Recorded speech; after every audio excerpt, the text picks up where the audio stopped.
What's going on out there, good people, and welcome back to LMD Trading, where I am living my dream trading. Hope everybody out there is doing well, doing good on this end if you're asking, and just sitting down to get another daily trade recap out of the way, trying to be consistent. Just finished chopping it up with Spark and Trade. If you're interested in seeing a very technical way of trading with an excellent system, check out Spark and Trade. But we were just talking about different strategies and taking swing trades. He takes swing trades using his system. I take swing trades using my system as well. But let's focus on this recap today. This morning was tomfoolery, straight tomfoolery, extreme lag. Probably the worst lag that I have ever experienced with THINKORSWIM. I had to reboot THINKORSWIM. That didn't fix it. I rebooted my computer. That barely fixed it. In the meantime, I'm missing trades. I'm in trades that I shouldn't be in because I put an order in and it wouldn't let me cancel it. I'm in a trade. I put brackets in, I go to adjust the brackets and it tags me.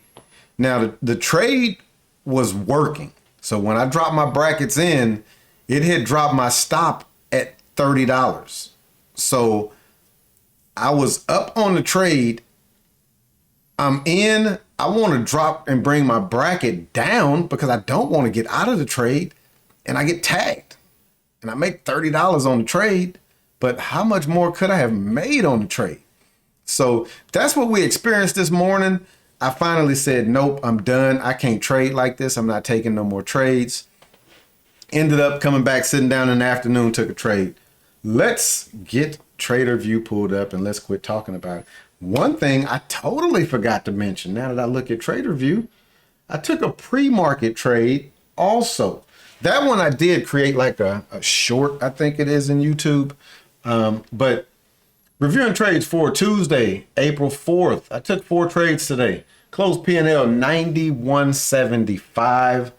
We traded CDLX. This was a pre-market trade on a stock. Took 100 shares. This was a solid trade. We'll look at that one. Apple. This is a trade I did not want to be in, but I couldn't get out. And you're going to see I took a ride on that one. SPY. This was the one I'm in. It's a good solid trade. I dropped brackets in. I could not adjust the brackets and it tags me. I make $30 on that one. BABA, this is one I sat back down in the afternoon. Just kind of going through a few different watch lists and adjusting my my watch list with the columns that I want. I saw BABA doing something. Actually was going to go short on BABA because BABA was extremely strong. I didn't do it, and I ended up taking the long on it. But before we do that, I do want to take a look at CDLX real quick.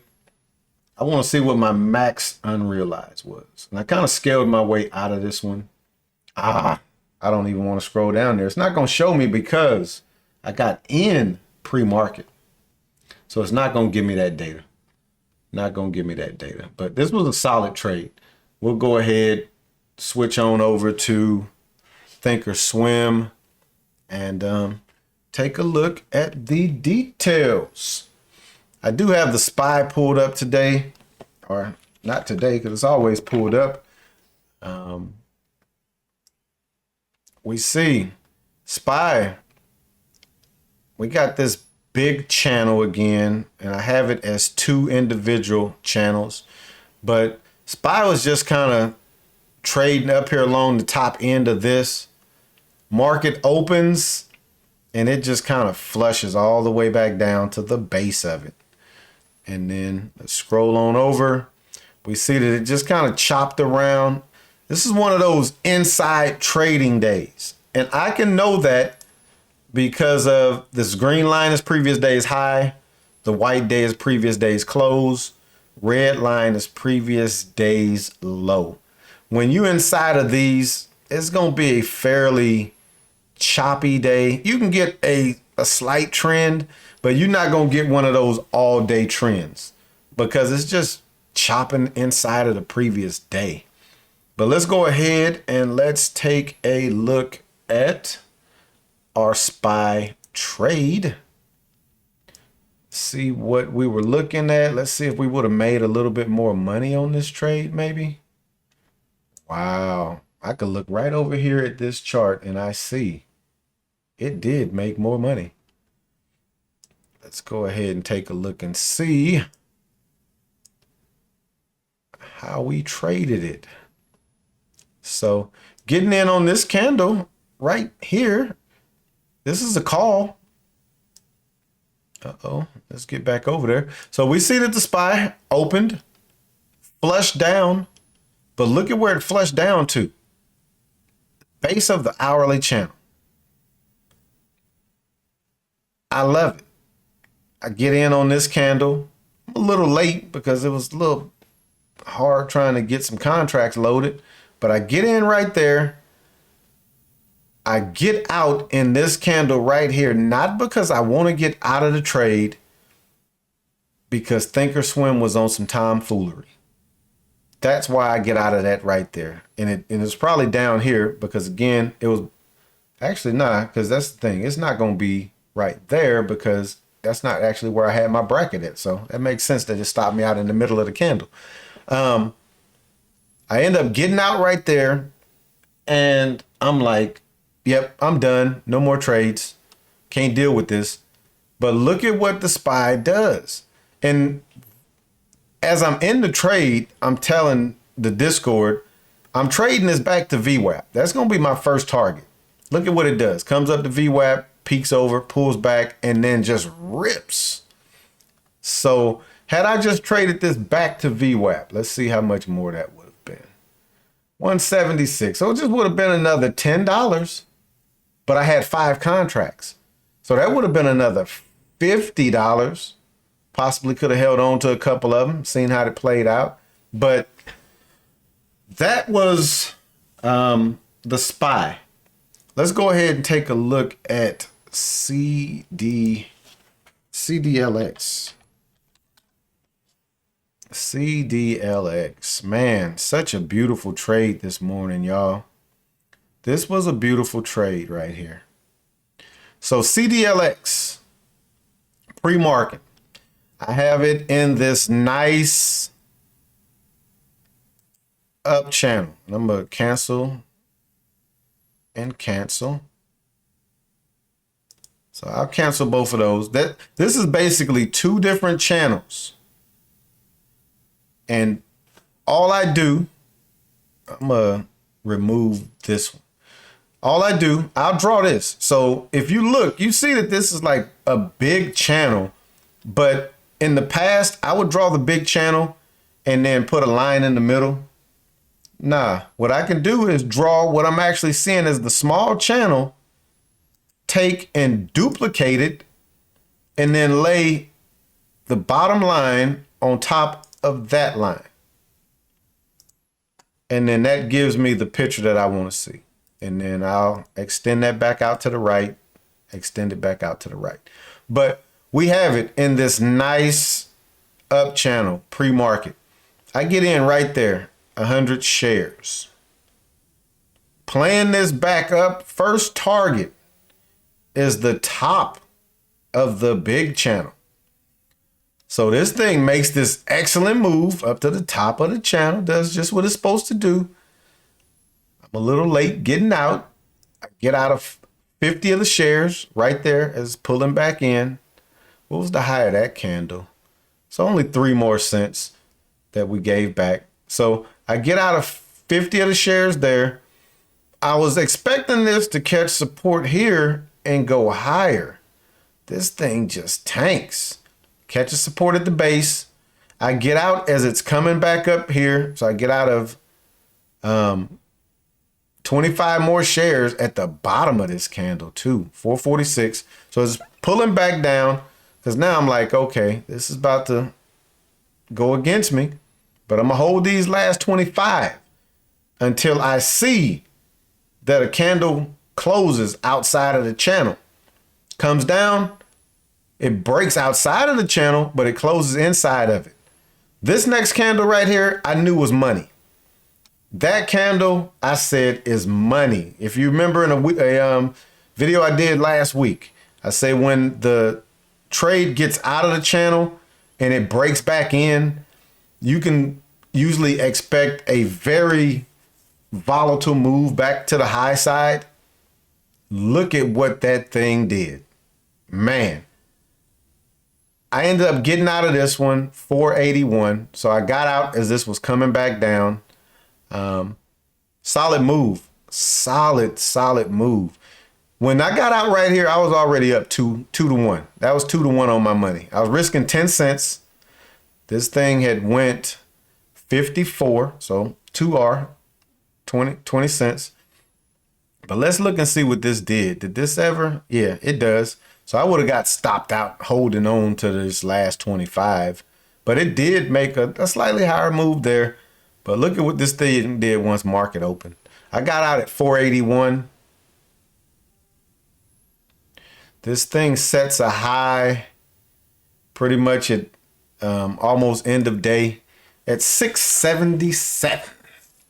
Now, I definitely would not have rode through all of that. But solid trade. Big caps are a little finicky right now. So in the mornings, I go through my pre-market routine with any stock. Small caps, mid caps, big caps. This one was priced so that I could take a trade on it. 100 shares, $4.34. Trade cost me $434. Risking $10. That's all I was risking in this trade. So this thing goes against me. It's going to cost me $10. It works in my favor, 2R, it'll make me $20. So you can make money with a small account trading shares. Let's think, if I had $1,000 in this account, I just used half of the buying power today. I'll have half of that buying power to use tomorrow. This buying power will be available the next day. So that's how you can kind of trade stocks in a small account. Let's take a look at this one right here. Like I said, this was one that I did not want to take. And I just got hammered. So let's look and see. First candle, our first few shares, I'm getting in right here. But when I drop the order, I'm like, no, I don't. I try to cancel, but I can't. I'm in calls right there. Get hammered. So I buy another one right here at this point, because I'm like, I have down here as support. So let's just start trying to lower the cost. Not really the right thing to do, but that's what I did. I bought another one because I'm thinking, okay, maybe we can catch a little support right here to bounce back up. Nope. We flush all the way down to the bottom of the next hourly channel. This is where I should have been buying. I could have bought those for 72 cents and that would have been good because this thing came all the way back up. And let's look and see where we get out at. I get out in this candle right here. A little over 40 minutes later. And I make $7 on the trade. Could have got out at the high, which was 110. That would have gave me, call it $8, $9 on 10 contracts. Would have made probably close to 50 bucks. Had I got out at the high, but I was like, let's see if this can hold support. Nope, no support. And I dropped the arrow there. I was getting out as it broke back down into this channel here. Because at that point, it's not holding support here. It set a lower high based on that. This set a higher high compared to that, but it's still lower than that one. Nope, this is done. Let's get out right there. Got out flat and then we see this kind of chopped around. In Discord, Vega had mentioned that Apple was forming a flag, and I just was like, yep, you're right. It is forming a nice flag right there. Broke to the low side. It came back. I'm going to extend this one to the right real quick. Extend to the right. Extend to the right. Breaks to the low side. Comes back up, and it tested. That's the test you want to see right there to go low. Because on a flag, it's going to break one way or the other. And when it breaks, you want to see that retest. We get the retest. Comes down a little bit, but not much. But for that move, you would have been paid decent. Comes back. We see now it's testing this line. Funny how that works. Chops around. Guaranteed it's going to test that other one if it would have made it up there, but it didn't. Comes down, tested on this low side. And market was just an ugly day today for big caps. Didn't really do much of nothing. Lately, big caps have faded in the morning and made up all the ground in the afternoons. We didn't get that today. Let's go ahead and take a look at BABA. BABA was an afternoon trade. Like I say, I sat down, saw BABA working, and ended up taking this trade. Little unorthodox compared to how I usually trade. Wow, look at what that thing did. I'm going to cancel right extension, as I always do. Let you see how I was drawing the channel. So using these points right there as the top of my channel, base of my channel right there. Let's go ahead. Let's extend it back out to the right. Let's see how it reacted, and we'll look and see where we got in at. And you'll see why I say that this was a little unorthodox, but I'll kind of explain it. And it's really going to be kind of hard to see on this one. I'm going to change this chart once I drop my entries and my exits, and I'm going to change this to a 15-minute chart. Because looking at this on the 1 minute, it's not going to give you a big enough picture. As you see, I have some lines dropped right here, but you don't see the big picture. So I'm going to swap this to a 5-day, 15-minute, and then I'm going to just blow up that part right there. This totally gives you a different perspective now. This is well extended, like stupid extended. This is why I wanted to go short. I wanted to see this fade back down. It finally did it up here. I didn't take the short because I looked to the left and I said, if BABA can break this area and hold it, this is going to this next level right here. If it can break this level, then the next one would have been up to right here, which was the previous high of day, and that's why I didn't drop a line right there. But all I wanted was the move from here to there. BABA breaks that area. It gives me the retest on the 2-minute chart, and it goes higher. I get in, and you see right where I got out at, right at those lines right there. Because look to the left, look to the left. This is resistance. Access a little resistance. I would not have wanted to ride through this, and I would have probably stopped myself out. Take that money, 30 bucks, and I'm good. We see that this thing went another $65 per contract right there. And that was only one contract that somebody was able to get out of. No, I'm not about to try to see this come up to there, especially after we are up 1, 2, 3, 4, 5, 6, 7, 8, 9, 10 green candles in a row. Crazy. Up 3 candles, think about getting out. Up 4 to 5 candles, really think about getting out. Up 6 or 7, you'll be crazy to even think about getting in a trade. I did it. I guess I was really crazy. But again, I'm just looking to the left and I'm saying, if it breaks that, this is going to go up to this next level. Worked out nicely. Added 30 bucks to the account. Almost got the P&L up to that $100 range that I like to get up to. Excuse me. But as always, thanks for checking me out. If you haven't already hit that like button, please do so. Please do so. If you're not subscribed, please think about subscribing. Like I say, we are just over here trying to do bigger and better things at LMD Trading. Got some good people in the Discord community. Just want to give all of those guys over there a good shout out. They know who they are. Some of them don't really like to have their information put out, so I usually won't. But like I say, Spark and Trade, he's a fellow YouTuber, so he does not mind. I'm sure he doesn't mind me giving him a shout out. But we'll be back at this thing again tomorrow. Market was not what I expected today, but we did do what we do. We made some money. We extracted some money out of the market. Being disciplined, using the chart, trading the chart, not trying to trade emotions, but just trading the chart. And that's how we need to do it on a daily basis. On that note, I'm going to wrap this one up and we'll be back at it again tomorrow. Peace.